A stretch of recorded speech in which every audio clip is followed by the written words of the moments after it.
There are no easy answers in Beware the Slenderman. The HBO documentary delves into the disturbing 2014 case of two Wisconsin girls who say they stabbed their friend to appease a bogeyman-like figure.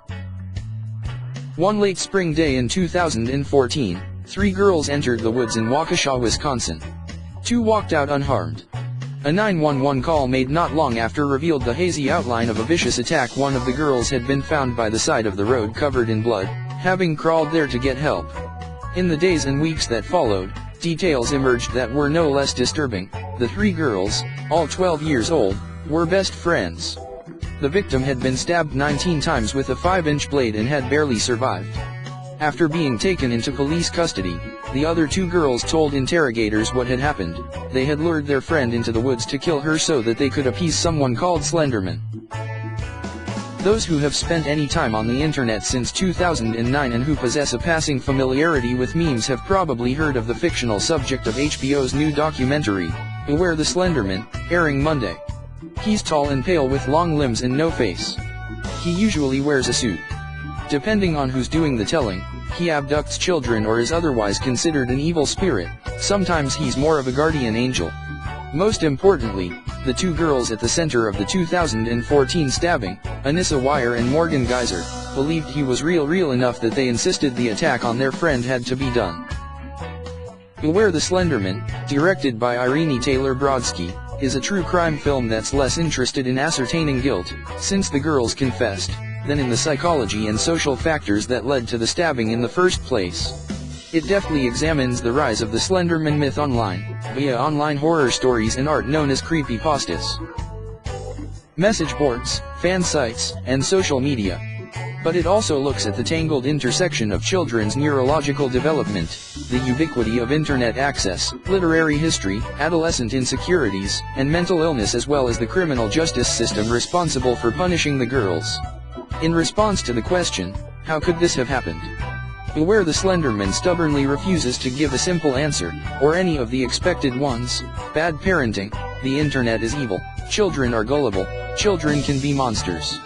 Despite this complexity, Brodsky succeeds at closing the psychological distance between the viewers and a crime that initially feels remote, weird, and unthinkable. Contrary to the mythology that has built up around Slenderman, which suggests that he's been around for centuries, the character was in fact first developed in 2009 for a horror Photoshop contest. Since then, he's amassed a huge online fan base, inspiring people to develop elaborate riffs on his backstory, create fake footage of sightings, make themed art, and more. As the documentary shows, it's this world that captured the imaginations of Geyser and Weier, who have both been incarcerated for the last 2 years. Though the trial date is still pending, they're set to be tried as adults for attempted first-degree intentional homicide. If convicted, they could be sentenced to up to 65 years in state prison. After a quick introduction to the crime, Beware the Slenderman goes back in time to the childhoods of Geyser and Weier.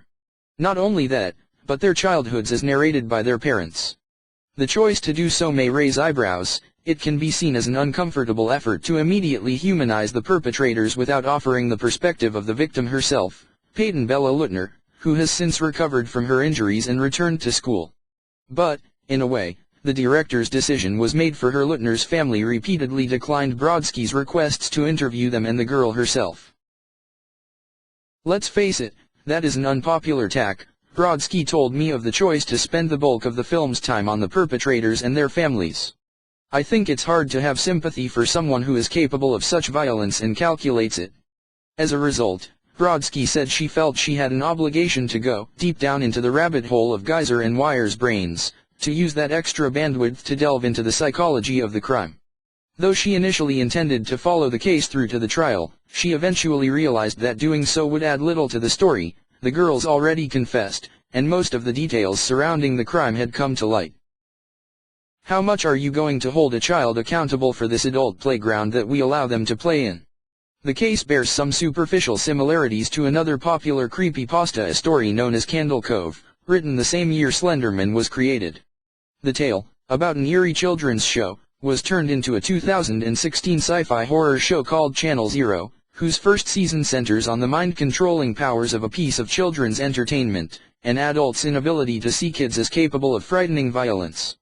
As kids start using the internet younger and more frequently, many elementary schools give iPads to every student. For instance, pop culture is likely to see more stories exploring the darker side of how childhood is influenced by media consumption, new technology, and the fuzzy reality fantasy line.